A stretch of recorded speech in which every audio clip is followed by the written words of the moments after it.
Welcome to This Is Money podcast. I'm Georgie Frost, and joining me and editor Simon Lambert today is Deputy Editor Helen Crane. And coming up, the great This Is Money debate. Are we in line for another financial annus horribilis in 2023? Or are things on the up? And this will in fact be an annus mirabilis. Simon and Helen fight their corners. I'm not sure what the Latin is for not so good, not so bad, pretty average. Annus tolerabilis, maybe? Anyway, also today, a burst of properties listed for sale on Boxing Day, but is this a last hurrah before the market goes quiet? Until that is, all those couples who are going to split on Monday, aka Divorce Day, put their homes up for sale. But is the cost of living forcing miserable couples to stick together? Plus pensions in 2023, what savers and retirees need to know, and NS&I is up to its prize rate. Is now a good time to get some premium bonds? Don't forget to stay up to date with all the latest breaking money news. Just go to thisismoney.co.uk or download the app. Market updates and conversations around the financial world don't have to be boring. The Digest and Invest podcast by eToro is a great way to tune into what's happening in a fun and easily digestible format. Discover the Digest and Invest podcast at etoro.com/academy/podcasts. But first, a Happy New Year. Loyal listeners, a Happy New Year, Simon and Helen, and a Happy New Year to Simon. Not this Simon, another Simon. Loyal listener to This Is Money and pilot of the Christmas Day flight from Gatwick to Cyprus. I just have to give a special honorary mention here, as I was on this flight, by the way. Front seat, apparently that's first class. So Simon told me. Simon, the pilot, came out and said, "I'm a big fan of your podcast." Wow, you have no idea how the people in the seats around me looked at me like a celebrity after that. So Simon, for that moment on Christmas Day and making us feel very, very special, thank you. I wasn't quite sure what he was talking about or whether he was talking to me. I mean, I remember the days when podcasts were like 16-year-olds in their pants in their bedroom stuff. But now we're celebrities, Simon and Helen. I'm impressed because I was going to ask you, Georgie, how on earth did you know that the pilot of your flight listened to the podcast? Because I've never, ever got on a flight before and the pilot has announced that, we're taking off and we're flying here. And this is a list of my favourite podcasts. That would have been amazing if it had gone, "Hello, welcome to the Wizz Air flight to Larnaca on Christmas Day. We have a special celebrity on board. This is Money podcast host Georgie Frost. Sadly, Simon and Helen are not with us, but we wish you a happy flight. And here's one of their previous episodes. Wouldn't that have been marvellous? Anyway, I gas on. But thank you very much. That made me blush very hard. So let's move on. Right, New Year, same old, same old. According to economists, we're gearing up for one of the worst recessions and weakest recoveries in the G7 in the coming year, and it's households that are paying the price for the government's policy failings, so they say. Inflation may fall back a bit, but interest rates and energy bills will continue to climb in 2023, and the taxman will take a larger cut of our take-home pay. So are we set for another year of doom and gloom? Or maybe not. Maybe things aren't as bad as they seem. Simon, Helen, so are we to be pessimistic or cautiously optimistic about this year? Let us have a New Year discussion in the form of a sixth form school junior debating society manner. Simon, you are going to be taking, if that's all right, the side of the optimists. I have just told you this about 30 seconds before going to air, so thank you very much for your being willing and taking part in this. And Helen, I'm afraid it's the bad news for you. No particular reason. I mean, Simon has been cautiously optimistic in the past, which is why I thought Simon would take that position. But you go first, Helen, shall we? It's always better to get the bad news out of the way. So is it going to be just another really rubbish year for our finances? And by the way, this is not what you really necessarily think. This is you positioning all the negative rubbish, and that we'll get to the real stuff in the end of what we actually think. But you're taking the side of the pessimists. Yeah, so unfortunately, I think I have the slightly easier job of the two here. Obviously, inflation is still incredibly high. So the latest figures, 10.7% in November. So it's not quite as high as it has been. A couple of months ago, it was over 11%, but it's still incredibly high. And I think the key thing for this year is it's going to take quite some time for inflation to fall back to what we know is normal levels. So the Bank of England's target for inflation is 2%. It's going to take a long time for things to get back down to that level. The Bank of England itself has said it expects inflation to continue to fall gradually over the first quarter of the year and return to 2% in the medium term. We don't know quite what that means, but probably not for the bulk of 2023 at least. The bank has also said there are considerable uncertainties around the outlook. So still really uncertain, high inflation. Obviously, one of the key things for households is going to be energy bills. They're still very high. They're obviously capped at the moment by this government price guarantee, but that still means that for the average household, that's £2,500 a year. From April, the government is increasing that cap to £3,000 a year. And this week, we've had some news from Cornwall Insight, who are the energy analysts. And they've said that from July, bills are going to fall below the government's energy price guarantee. So they think that they're going to settle at around £2,800 for the second half of the year. That might sound good, but if you think back to a couple of years ago, so October 2020, the price cap was £1,162 a year. So it's still an incredible rise compared to what people are used to paying. In other areas as well, food price inflation is still rampant. So last month, the latest figures show 13.3% inflation in the price of food in December. So still, unfortunately, a really, really tough year for households. And, that has knock-on effects to other things as well. So the best mortgage rates are still well above 4%. Doesn't look like a good outlook for house prices necessarily. I'm afraid it doesn't look like it's going to be a great year for our finances. Thank you very much, Helen Crane. You can now sit down while Simon Lambert will stand up and give the argument for the optimists for 2023. Simon Lambert. Helen stole my thunder there with all this talk of inflation. The first bit of good news I was going to give you is that Rishi Sunak is going to halve inflation this year. A man who, thanks to his previous position as Chancellor and working at a hedge fund, has a reasonably sound grasp of maths and knows that halving inflation isn't actually that hard if inflation is really high. And actually it still means prices will be going up by 5% a year. But that is good news because it's much better news than prices going up by 10% a year after they went up by 10% a year, and so on and so on. The compounding effect of 10%, 10%, 10% is much greater than 10%, 5%, and then hopefully back down to 2%. I think that actually perhaps inflation could fall away quicker than people think. This is possibly a product of some slightly bad news in a slowdown in the global economy. But that slowdown in the global economy is already happening. It's already happened. There are signs that we're already in recession. There are, looking at everything from the construction sector to people spending. And whilst that would not usually be considered to be good news, the good news is that it's already here. And so we're worrying about something that's going to happen in the future that is already happening. And the effect of this is that it's going to bring down inflation. It's probably going to slow interest rate rises, which is going to be good news for borrowers. Mortgage rates are coming down even as the Bank of England base rate is going up. So we're seeing a bit more normality restored there. But I also think that the economy is likely to prove to be more resilient than people think. This is because although there are quite a lot of people who are suffering quite badly at the moment in this country, and I very much feel very sorry for them, people for whom there is a genuine cost of living crisis, people choosing between heating and eating, struggling to pay their bills. There is also a scenario where there are plenty of people in this country who still have plenty of money and lots of savings.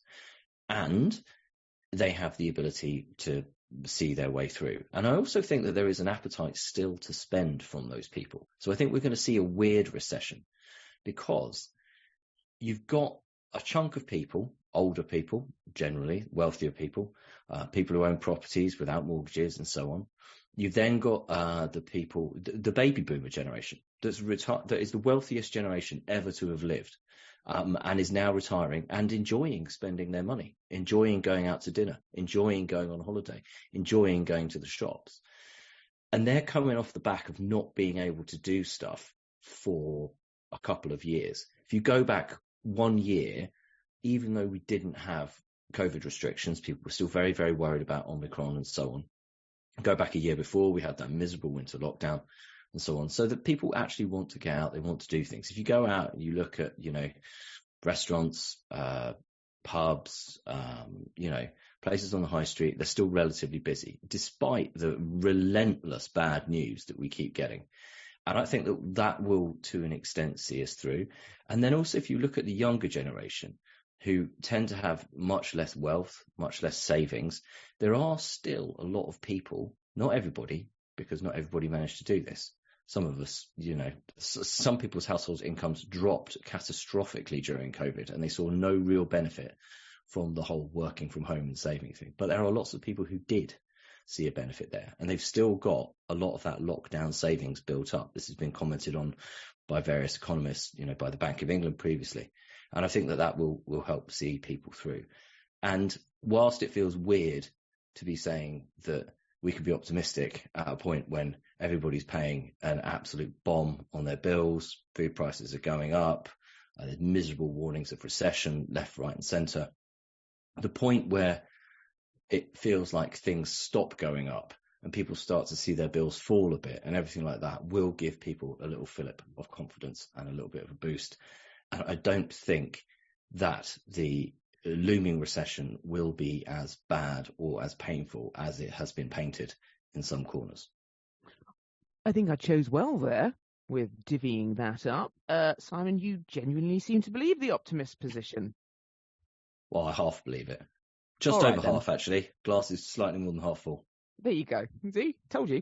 You're very good at that, though. Helen, would you like to counter anything Simon said there? Is he a little bit too optimistic? I mean, I think there are reasons to be optimistic. One other thing I think a lot of people have mentioned is that the sort of job side of things still looks relatively okay. Unemployment is still quite low, and a lot of people are still continuing to sort of get pay rises and things like that, which is good for certain parts of the population. But I would agree in that not everyone is in a cost of living crisis.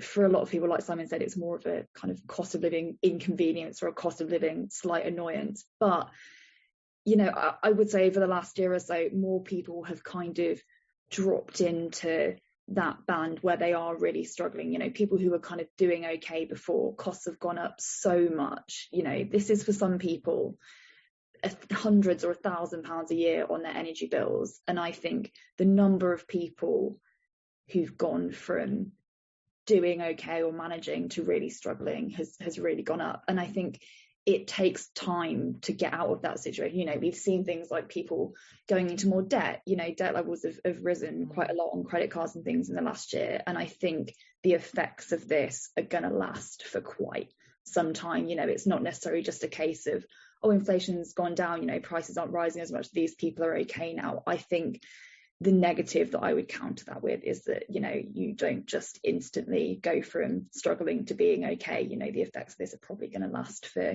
quite some time. So then in that case, Simon Lambert, we think annus tolerabilis and annus mixtum.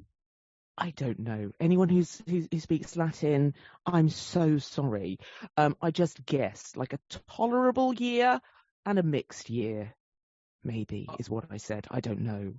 I'm afraid all of the GCSE Latin I've forgotten didn't extend to that in the first place anyway. Oh, so, yeah. No. I agree with Helen, actually. Look, I think that there is, despite being asked to take the optimistic side of this debate, I think there is an issue whereby people, there is the whole if inflation falls back to 2%, great, but stuff is still more expensive. That doesn't mean anything's necessarily got cheaper. I do actually think there are some things that we'll find get cheaper. I don't think prices, a lot of the inflation we've seen is essentials inflation. And I think that the prices of some of that stuff is going to come down. Actually, it's not going to stay as elevated as it is now. But, probably not back to the level that it was. And if it does get back to the level that it was, not for some time. You're seeing the reverse of, we're seeing the reverse of the great globalization trend, driven by political factors, geopolitical factors, driven also by people having the desire for a greater sense of, security. And after the whole COVID pandemic and the shutdowns that came with that. So yeah, I think you're not going to see the disinflationary or deflationary elements that you saw through the early 2000s that just made stuff cheaper and cheaper and cheaper as it was pumped onto our shores. And also you're also seeing the effect of things like net zero pledges coming in. That is making stuff more expensive. All right, well done, you two. Let's move on. New year, new home. The number of people putting their house up for sale jumped almost 50% on Boxing Day. That's according to Rightmove. The week after Christmas Day, from 26th of December onwards, was also the busiest week for valuation requests since early September, up 29% compared to the same time in 2021. So what is going on? A sign of things to come, or a last hurrah before all goes eerily quiet? Helen, the thing that struck me about this, there's a few things. The first was, why Boxing Day? Aren't those people just visiting their in-laws and playing board games and nursing a food hangover? So I've always found this quite fascinating, but it is a documented trend. So estate agents call it the Boxing Day bounce. This actually happens every year. There's a big rush of people either putting their homes up for sale on Boxing Day, or the property portals tend to report a massive rush in traffic of people browsing houses on Boxing Day. I think, Christmas gets quite boring after a while, doesn't it? I think, all good, you spent a few days with your family, but by Boxing Day, you're probably a bit bored. There isn't actually a lot to do over Christmas, is there? So the theory is that people just think, you start sort of thinking about plans for the year ahead. You've maybe spent a lot of time in your house over Christmas, and it's kind of brought to light the things that you don't like about your house. Maybe you've had family over and there's not really enough room for everyone, and people are thinking, right, okay, this year is going to be the year that I actually make a move. And then when they're sitting in their house on Boxing Day eating their leftover turkey, they're like, why not have a browse on Rightmove or Zoopla?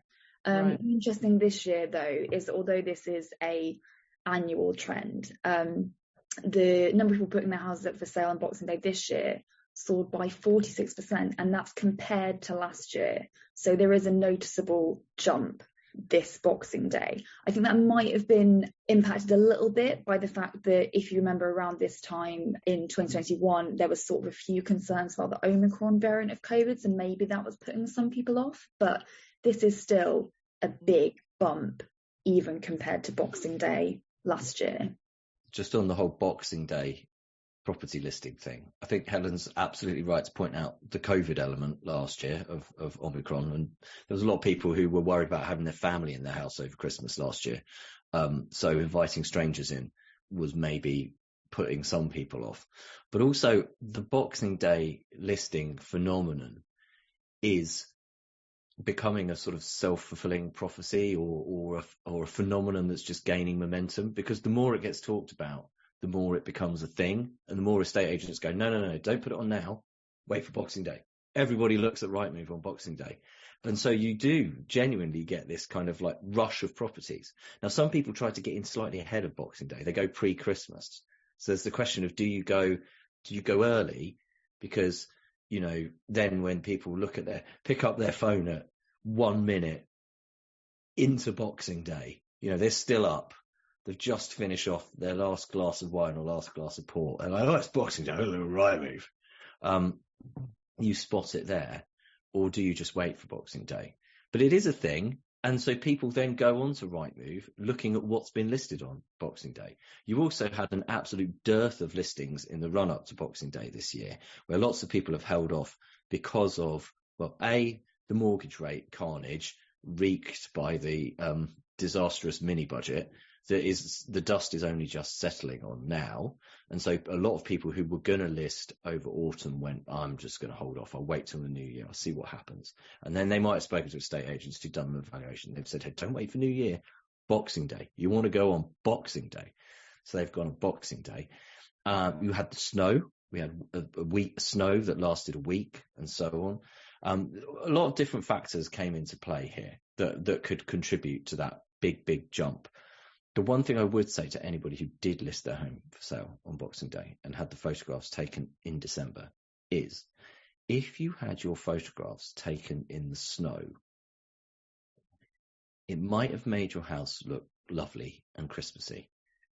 It also might be time to think about saying to the estate agent, can you come round and take some new photographs? Because there is an issue, and this is a documented thing by estate agents, who say you don't want to have photos that demonstrate your property's been sat there on the market for quite some time. Now, I think we can say Boxing Day to today is not quite some time. We're talking 2 weeks. But if you've still got those photos of the snow in a couple of weeks' time, people are going to be looking at it and they're going to be going, oh, those were taken a while ago. Those were taken in the snow. I remember the snow. That was ages. That was before Christmas. Seems nobody wants to buy this house. You ideally want some photographs taken that don't date the point when the house was listed.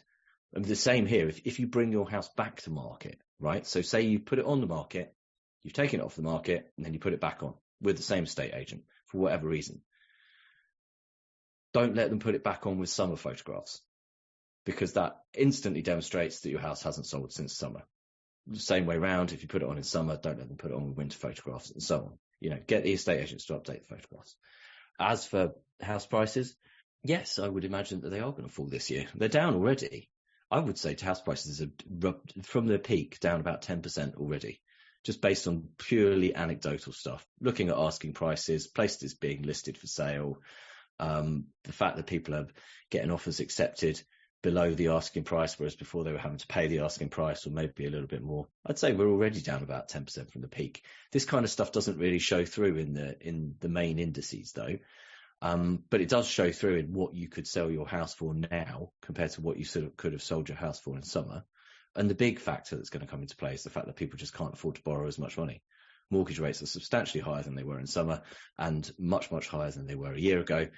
And that means that the purchasing power of however much you can afford on a mortgage per month, say it's £1,000, say it's £1,500, is tens of thousands of pounds less in borrowed money. And as most people don't have tens of thousands of pounds knocking around with which to suddenly bump up their deposit because they've already put that money into their deposit, that means that they can afford to pay less for houses. The good news is that if you're selling someone a house and you're selling it to them and you're going to have to accept less money off them than you could have got from them in summer, it probably means that the house you're going to buy as well, you can pay less for that, and so on and so on and so on. And the only people who really lose out are the people right at the top of the chain who are moving and just cashing in their chips. Often this comes because of death, which is not considered a major win, but all their property investors. And at the top of the chain, they're far more likely to have made lots and lots of money over many, many decades from the property. And so a couple of £10,000 here or there isn't going to make a great difference in the grand scheme of things. Arguably, best thing that could possibly happen in 2023 is that house prices do come down a bit. We don't want to see them crash because it's going to wreak even more economic havoc. But a pause, a coming off the boil, a reset of the relationship with wages would be something that should be welcomed by everybody in this country, because expensive housing, very, very high house prices, is an absolute millstone around our necks. Does a millstone go around your neck? Can't remember. It's a bad thing anyway. Yeah. So Helen, look, with all of that said, what should you do right now if you are looking to sell or buy? Any tips? Yeah, well, I think it's definitely a buyer's market. For the last couple of years, it's been very much a seller's market. There's been not enough properties on the market to go round among all the buyers that want to buy. That's definitely changed now, I think. People who are selling their homes are likely to be what we call motivated sellers. So a lot of people have been thinking about selling their homes and maybe holding off to see how all this sort of bad economic news sort of filters down. So people who are deciding to sell probably have a reason to do it. So they're having a kid and they need a bigger house, or they're getting divorced and need to sell their house. These people want to get their houses sold so they can move. What that means is that buyers probably have a bit more room to haggle than they have done in the last couple of years, which is good news, especially for first-time buyers who obviously don't have a house of their own to sell. If you are a first-time buyer, I would say, I know it's really difficult, but try and make sure you have a bit of wiggle room with the equity in the house you're buying. If we're seeing house prices go down, someone who's put down just a 5% deposit is at a bit of a risk of perhaps negative equity. So if you can at all, try and boost your deposit. And that kind of goes for not just first time buyers, but people buying with slightly smaller deposits in general. And on the mortgage point, really important the minute I think that you speak to a broker. There's still a lot of change in the mortgage market. Rates are high. Brokers will be able to give you best advice for what works for your situation and might be able to find better rates as well. They quite often have access to exclusive deals and just kind of talk you through what the situation is and what the best deal is for you. You can also check mortgage rates if you go to This Is Money website. We have a tool as a partnership with the broker LNC. It will show you all the latest rates, and you can also go to them and get fee-free advice. Helen, thank you very much. As I mentioned earlier, we could have just changed the intro to the last one to this next story, because one reason you may need to sell soon is sadly you've decided to call it quits with your other half. January the 9th is Divorce Day, the first working Monday of every new year when divorce lawyers are inundated with inquiries from unhappily married couples sitting there eating turkey over the festive period thinking, why on earth am I still here? Presumably. I don't know. This year, though, is a little different, maybe. The first since new no-fault laws came in last spring, meant to speed up and simplify the process. So more divorces you might expect because it's quicker and easier and less hassle and less stress and shouting at each other, blaming them for each other for stuff. But is there something holding unhappy couples together? The cost of living crisis. Simon, briefly, new no-fault laws that came in and money holding couples together. Hasn't it always been thus? I thought you were going to start off by asking me about why is Monday Divorce Day? And I was going to say, because you can't do it on Boxing Day, maybe? Well, yeah, because everybody's too busy looking at Rightmove, though. And then once they're bored with Rightmove, a few days later, they start then looking at law firms. Yeah. So under the old law, divorces were only granted if there was an irretrievable breakdown of a marriage. Either one spouse had to allege fault by the other, like adultery, unreasonable behaviour, or desertion, or provided both parties agreed, the couple had to separate for at least 2 years to show sufficient evidence the split was serious. A 5-year separation was needed to divorce with no consent by one partner. Couples can now get a no-fault divorce within 6 months. Joint applications are allowed, or one spouse can file, and then they have 28 days to notify their partner by email, by default, plus via printed confirmation of the email by post. I'm reading that bit, by the way, just in case you didn't notice. Then a conditional order for divorce, previously the decree nisi, can be applied for 20 weeks after the first filing, and a final order, previously the decree absolute, can be applied for after 26 weeks. And divorces will proceed even if one partner is against it, provided the right procedures have been followed. The divorce laws did always seem a bit archaic to me. I mean, I'm very, very pro people trying to work things out and stick together, stand by their marriage vows and all that kind of stuff. But those divorce laws were very, very archaic. I don't actually think, though, in many cases, it's the divorce laws that causes people most of the problems. It's the trying to sort stuff out when they do split. Money. How much does that play? A huge part. I think that is the point where people always, well, not always, but very often end up in arguments and end up in a position where they might get what they feel is a raw deal, or at some point in the future think they've got a raw deal. And it's a very awkward situation because, if you've been married for some time, trying to untangle your finances is pretty complicated. You might have one partner who's the higher earner. You might have one partner who paid more into the mortgage, who put more into the house, but the other partner might have been, looking after the children, in which case, obviously, the law allows for that. Or it might just be that one partner was always the higher, that there's no children involved. One partner was always the higher earner, one partner was the lower earner, but they were perfectly happy with that when they were a happy couple. And I pay more because I've got more money, and so on. And then all of a sudden it falls apart and you end up with arguments. And someone saying, well, I want half the house. And someone says, well, you put half the money into the house. And I mean, I've seen this happen actually with people who haven't even been married for very long. And it's ended up who don't have particularly tangled finances. So you do really, really, really need to understand what's going on and get some good advice, I think. Helen, anything to add on this one? Divorce Day? Yeah, I mean, I think, people might think that it seems a bit extreme, putting off a divorce because of money. But I can actually completely see why this would happen. You know, for a lot of people, getting divorced, even if you are the higher earner, it's a huge downgrade.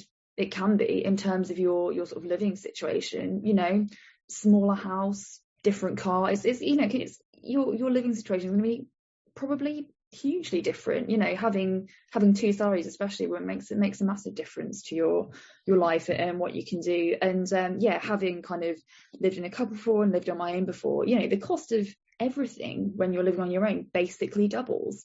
You know, there's discounts on some things. You know, council tax, you get a little bit of a discount, but it's not a 50% discount. So it's a huge hit to your finances. And I think while people might think, God, that's mad, staying in an unhappy marriage just to have a bit more money, it is a big life change. And I think it's not to be kind of underestimated, I think.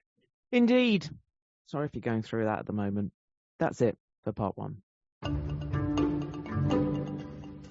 I'm joined now by Sam North of eToro for our weekly look at what's been happening on the markets. Sam, the start of a new trading year. So how's it been? Yeah, just like that, we're in 2023. It's just incredible. I think the first thing to note is that the period between Christmas and New Year's was really quiet. Markets didn't do too much for the most part. They stayed within their key ranges. And obviously this Monday was a bank holiday, so it wasn't really until Tuesday that things started to spice up a little bit. But again, still within those key ranges. One noticeable thing this week, however, is that the market is not responding well to good news. So going into the US jobs report later, we're actually primed for quite a strong report based on a few data metrics we've already had this week, which have been good and therefore sent the market lower. So it's almost like a good report today is sending a message to the Federal Reserve that they don't need to support the market as much or as soon as people might be thinking. So for now, good news is bad news, and bad news, which might be a bad jobs report, for example, would be good news. Confusing, right? Do we think that's going to continue for the rest of 2023, or we're going to see that effect start to ebb away? Well, yeah, I think it's going to be next week is interesting because you've got inflation. So if inflation was to come out, you know, a little bit better than expected, the market is going to love it. So that's next Thursday. And really for the rest of, I'd say, the month, we're really going to be, and probably a couple of months, we're going to be keeping an eye on a few things. Inflation, and therefore the effect that has on interest rates, growth in, you know, all parts of the world, but also how earnings have been doing. So earnings kick off again next week. So on Friday, you've got the US banks. So that's really the sort of the unofficial start of earnings season. So quarter four earnings from last year. So it'd be really interesting to see the effect that, you know, the last year or so has had on markets. So yeah, next week, US inflation on Thursday, the main event. And then on Friday, we've got all those US earnings as well. And I think this time next week, we're going to know a lot more about how the markets are going to behave in the next few weeks and months. Okay, Sam, well, thank you very much for that. And I should have started by saying Happy New Year to you. Happy New Year and to you too. Welcome back. We've covered the cost of living, housing and marriage. But what about pensions in 2023? The state pension is going up by a record amount in April thanks to the triple lock commitment. So can pensioners put their feet up, whack up the heating with abandon? So flush with cash are they? Also, with the government strapped for money and grabbing more from workers, savers, investors, is now a good time to make use of the tax perks available when you put money aside for retirement. So, Helen, what is changing in 2023 for pensioners? Well, on the face of it, not a lot.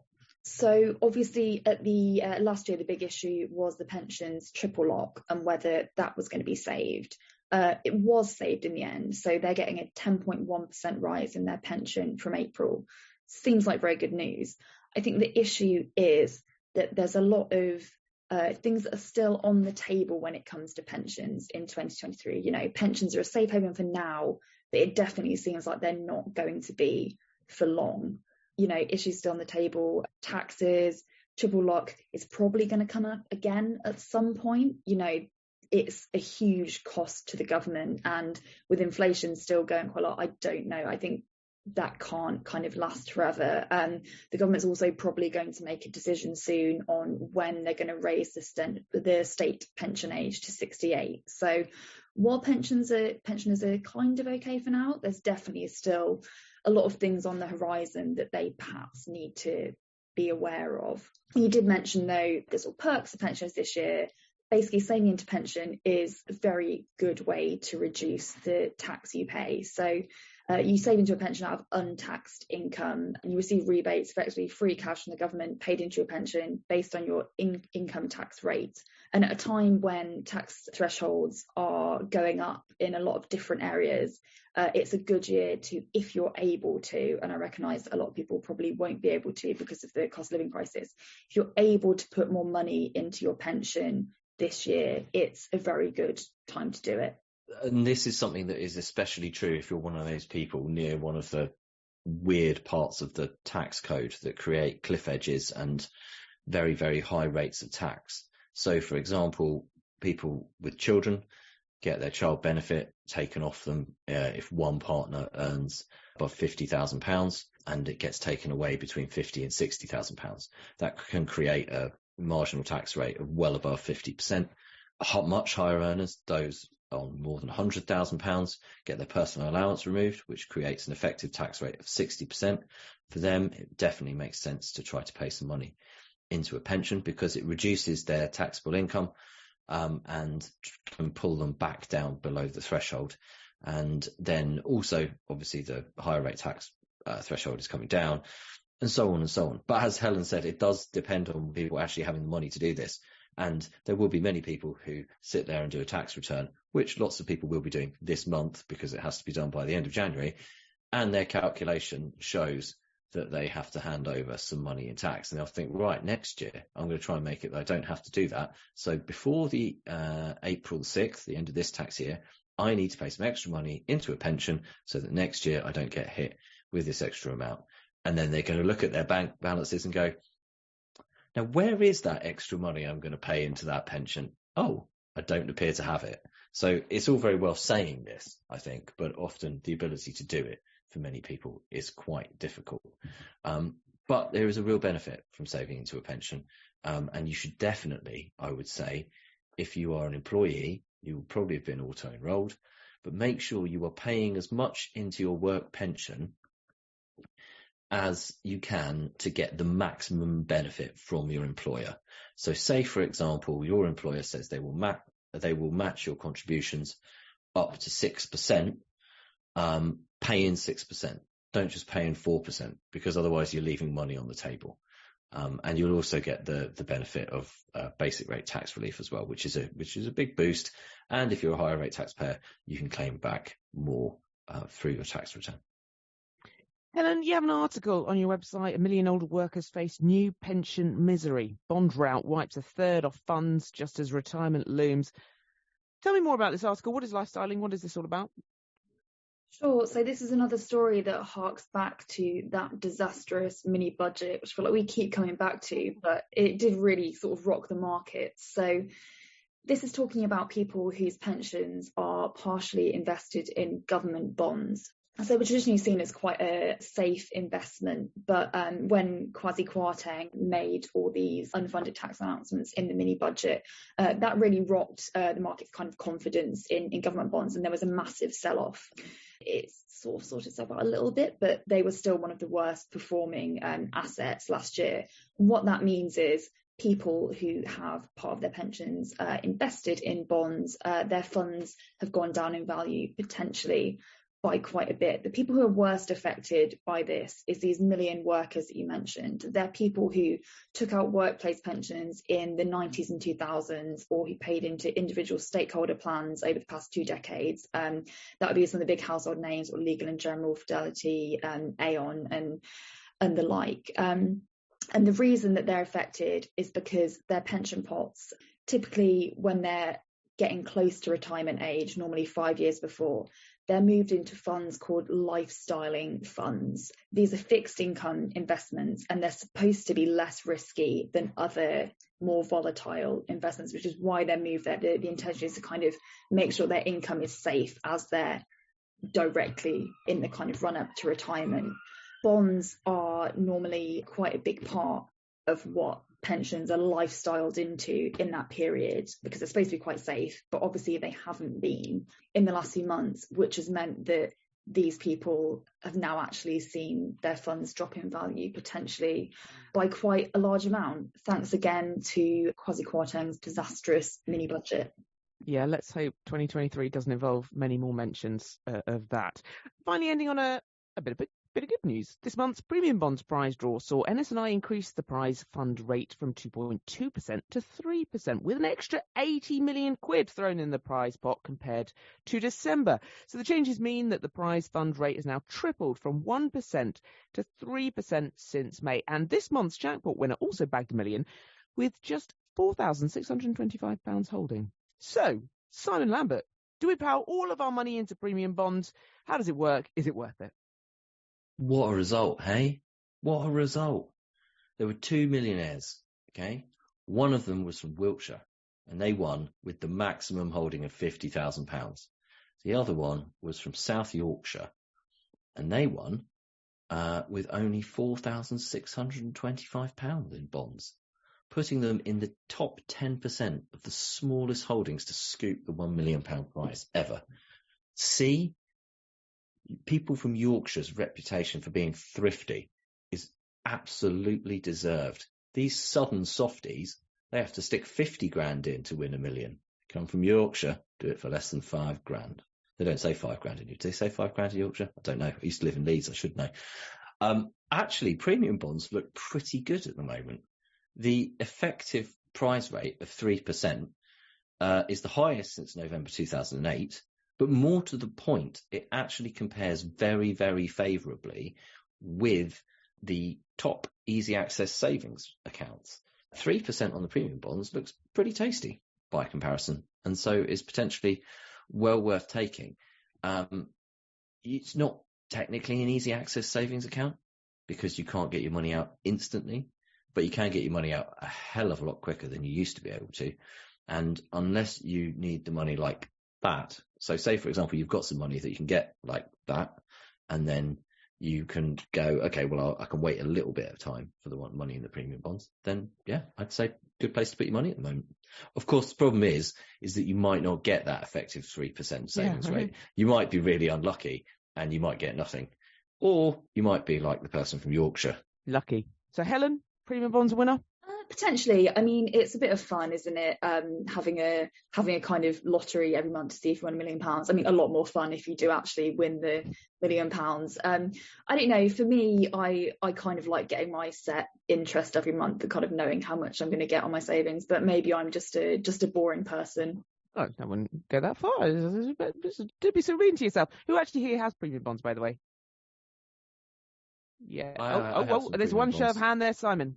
You had, or you have? No, I have. I have premium bonds, and actually, I use it as kind of my rainy day cash fund money, is what it is. It's the the money that you've got set aside in case disaster strikes. And I'll always think that the premium bonds isn't a bad place to have that. I mean, it's a better place to have it now than it was was relatively recently when the rate was lower.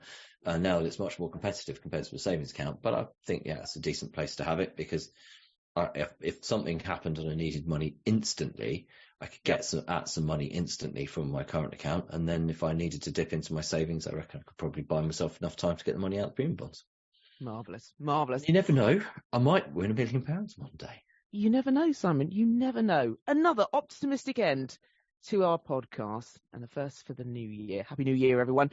You can keep up to date with all the latest breaking money news. Just go to thisismoney.co.uk or download the app. And if you have any comments or questions for the team or anything you'd like them to look into, Simon? You can email us at editor@thisismoney.co.uk. You can tweet us at thisismoney, or you can come to thisismoney.co.uk/podcast, find all podcasts past, join in the debate and read the comments. And if you like our podcast, why not rate us wherever you found us? It helps other people find us too. Market updates and conversations around the financial world don't have to be boring. The Digest and Invest podcast by eToro is a great way to tune into what's happening in a fun and easily digestible format. Discover the Digest and Invest podcast at etoro.com/academy/podcasts.